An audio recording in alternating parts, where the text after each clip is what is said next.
So they are challenged in their jobs. They're using the full suite of their skills in a way that makes them more fulfilled in what they do and also makes them more productive for the organization. That's the promise of AI for the front line. We use examples in the book of how AI actually makes work more fulfilling. So look at Stripe, the payments company. They have a AI enabled suite of products for online checkout that presents the forms of payment that they think customers were going to most want to value that will lead to conversion from browser to buyer on a website while also minimizing fraud. Now, what that means for the people in the fraud prevention team is that rather than auditing transaction after transaction in an extremely boring manner, their attention can now focus on the edge cases or the highest risk cases. So they are challenged in their jobs. They're using the full suite of their skills in a way that makes them more fulfilled in what they do and also makes them more productive for the organization. That's the promise of AI for the front line. It should help people be more fulfilled, not make them feel like automatons. With that mindset, let's embrace it and be excited about the future. One more, I think, and I'm going to circle back to the wall for in a minute, but there was the one bit of the protein production system and how the RNA works in an octopus. Why did you include that in the? This is actually how we came upon the octopus analogy. My colleague Jonathan Brill, who's the futurist at Amazon, had been using this story for a couple of years in his talks about how most of us are governed by our DNA, right? We humans, we're governed by our DNA. There's not much we can do about that. And we can change RNA a little bit, but it's a very small set of degrees of freedom and it takes a long time.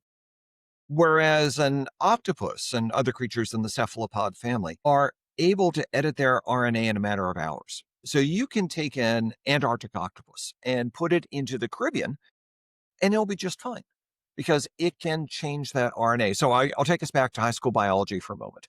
DNA is inherited from our parents and it changes very slowly over millennia. RNA is the molecule inside cells that goes from the DNA to the rest of the cells. So it creates this sort of messenger function.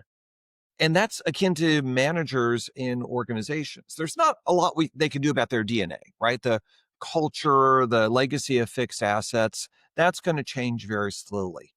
But the managers can translate from that into the actions of people in their teams, right? So they can edit the RNA. They can be the RNA of their organizations. And we need to do that like an octopus. This is how the octopus was able to survive the meteor strike because it could edit its RNA. So similarly, we need to do the same, recognizing there's stuff we can't change. We can't change the DNA very much, but we sure can change our management actions and the instructions and encouragement we give to our teams. And so in the real world, what does that mean? What are the different behaviors that middle managers should be doing? So, for one, they need to get people onto common AI platforms. If half the people are on it and half aren't, then they're using it for different purposes. Then it's this very disconnected set of upgrades here and there. It doesn't create a systemic change. They need to have a clear vision about where they're headed. So, what are the business purposes of using AI and other technological tools? What is their organization going to look like? What are the common practices? What are going to be the metrics that assess whether they're actually making this sort of progress or not? What change in behaviors do people need to have encouragement along? Because everybody is going to need to be a change manager.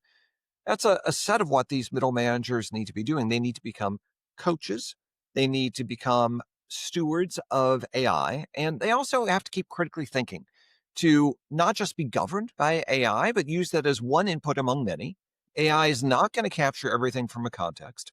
So to make sure that the inputs of AI are united with other inputs to actually make the best decision.